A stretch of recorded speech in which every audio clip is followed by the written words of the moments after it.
عزیز طلبہ کرام، بار دیگر السلام علیکم۔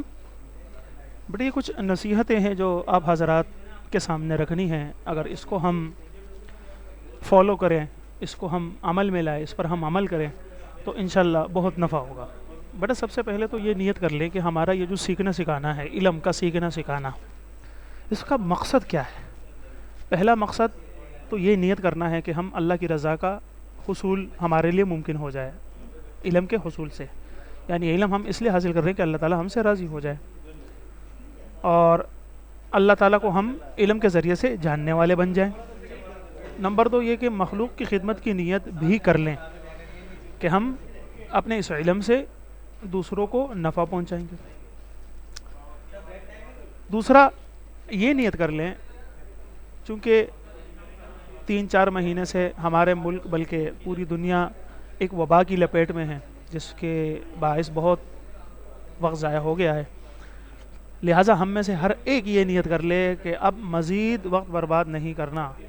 ہماری پڑھائی کا بہت حرج ہو گیا ہے، بہت نقصان ہو گیا ہے، مزید ہم اس کے متحمل نہیں ہو سکتے۔ وی کانٹ افورڈ دس لاس۔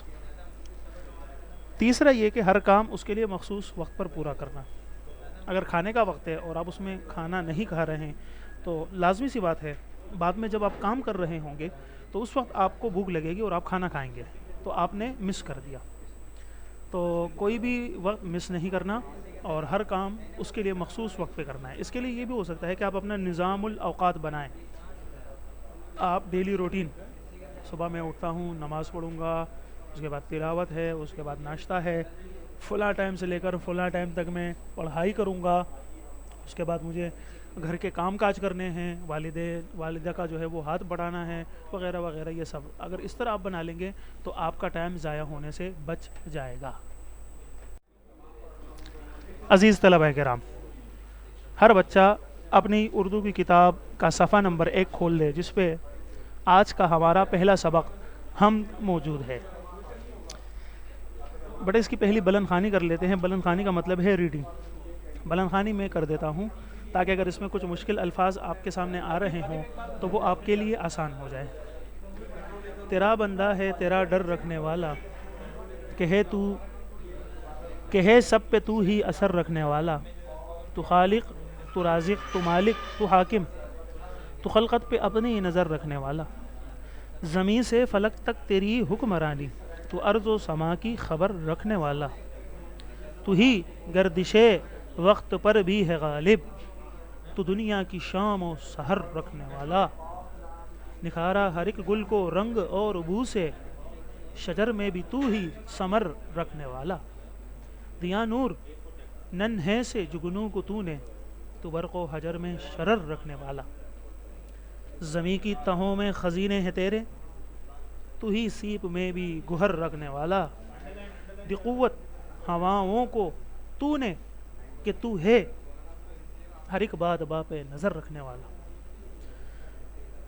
یقیناً تو صحرا کو گلزار کر دے، تو ہی یہ صفت یہ ہنر رکھنے والا، بکھر جائے پل بھر میں ہر ایک شے جہاں کی، تو ہی سب کو شیر و شکر رکھنے والا، ثنا میں ہے مصروف تیری الہی فراغ، آج ہے چشم تر رکھنے والا۔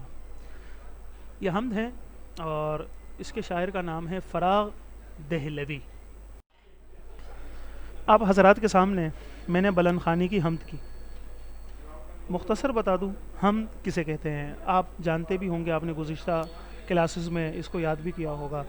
حمد بیٹا یہ ایک عربی لفظ ہے، یہ ایک عربک ورڈ ہے جس کے معنی ہے تعریف، کسی کی تعریف کرنا، اور خصوصاً اللہ رب العزت کی تعریف میں کہی جانے والی نظم کو حمد کہتے ہیں۔ اب یہ بھی ہو سکتا ہے کہ اللہ تعالیٰ کی تعریف نظم کے علاوہ تحریر یعنی کسی پیراگراف میں، کسی لکھائی میں کی صورت میں ہو جائے، اس کو نظم نہیں کہیں گے، اس کو ثنا کہیں گے، اور اس کو ہم کہیں گے نثر۔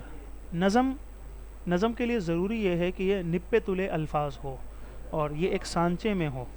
میں آپ کو بتانا یا سمجھانا چاہوں گا، آپ لوگوں نے دیکھا ہوگا فریج کے اوپر جو برف خانہ ہوتا ہے، اوپری خانہ جسے ہم برف خانہ کہتے ہیں، جس میں برف بنتی ہے، اس میں آپ نے دیکھا ہوگا کہ وہ آئس کیوب جو ہے، چھوٹے چھوٹے ٹکڑے، وہ برف تب بنتی ہے جب وہ اس ٹرے میں ڈالتے ہیں پانی. تو وہ ٹرے اس کا سانچہ ہے وہ آئس کیوب بنانے کے لیے. تو جب آپ اس میں پانی بھرتے ہیں تو وہ اسی حساب سے چھوٹے چھوٹے ٹکڑے برف کے وہ بنا دیتا ہے. تو شیر کے لیے بھی اسی طرح کا ایک فریم، ایک سانچہ، ایک ماڈل آتا ہے. اگر اس میں فٹ بیٹھتا ہے تو وہ شیر ہے، اگر اس میں فٹ نہیں بیٹھتا تو وہ شیر کہلانے کے لائق نہیں ہے.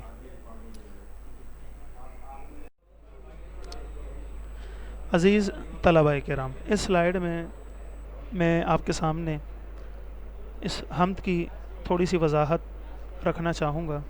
پہلا شعر دیکھیے: تیرا بندہ ہے تیرا ڈر رکھنے والا، کہ ہے سب پہ تو ہی اثر رکھنے والا. واضح ہے کہ ہر بندہ اللہ سے ڈرتا ہے اور ہر بندے پر اللہ رب العزت کا اثر ہے، اس کے اعمال پر، اس کے افعال پر.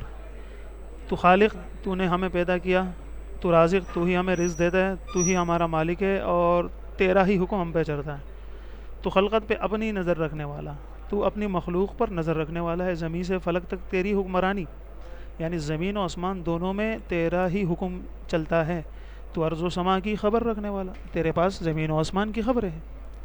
تو ہی گردش وقت پر بھی ہے غالب، تو دنیا کی شام و سحر رکھنے والا. یعنی وقت کا پلٹنا، دن کا جانا رات کا آنا، پھر رات کا جانا دن کا آنا، یا اس سے مراد یہ ہے سورج کا جو ہے وہ طلوع ہونا غروب ہونا، چاند کا آنا جانا، یہ سب کون کرتا ہے؟ اللہ رب العزت، وہی اس پر قادر ہے.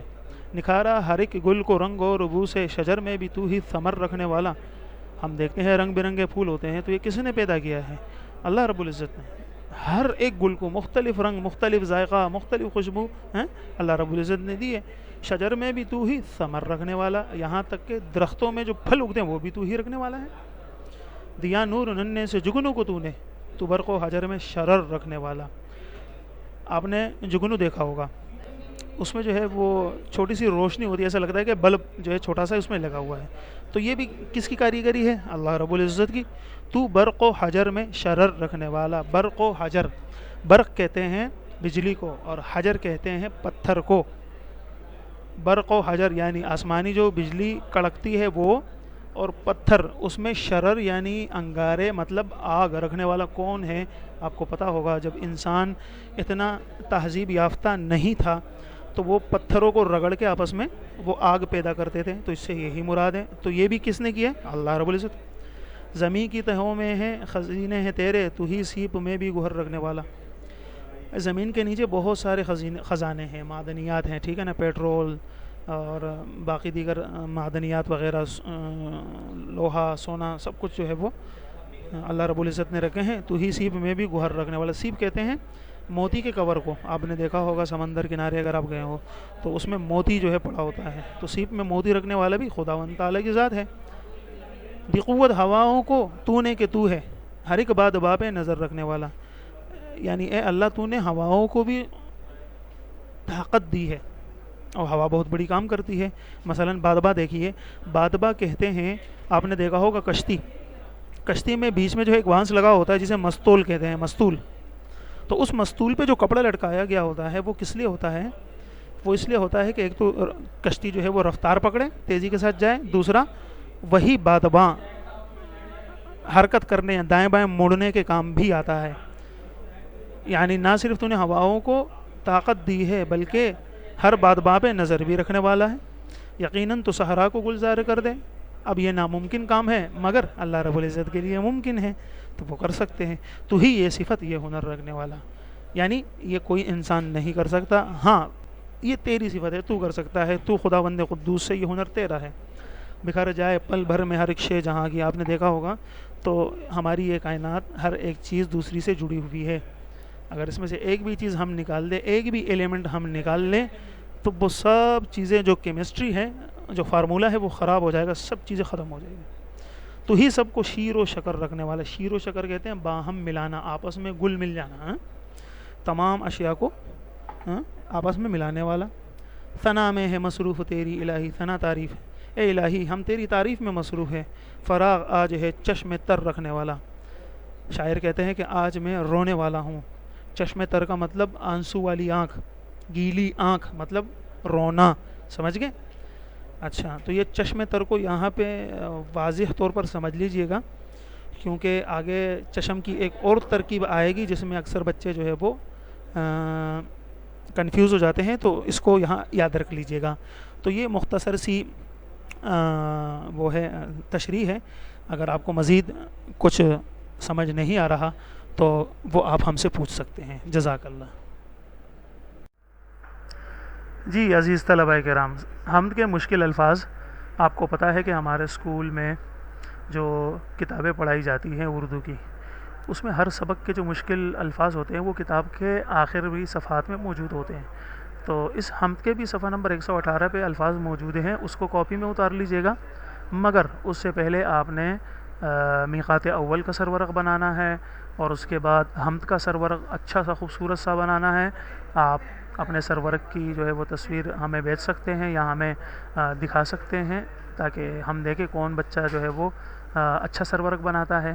اور یہ جو ہے کچھ مزید الفاظ میں نے یہاں ایڈ کیے۔ فلک کا مطلب آسمان ہے، حکمرانی کا مطلب حکومت کرنا، صحرا کا مطلب ریگستان، ثنا کا مطلب تعریف۔ تو یہ آپ کا ہوم ورک ہو گیا اور اس کو کر لیجئے گا۔ انشاءاللہ کل اس کے بارے میں سب سے پہلے ہم آپ سے سوالات کریں گے، اور پھر جو ہے انشاءاللہ ہم آگے سبق کی طرف موو کریں گے۔ بہت شکریہ۔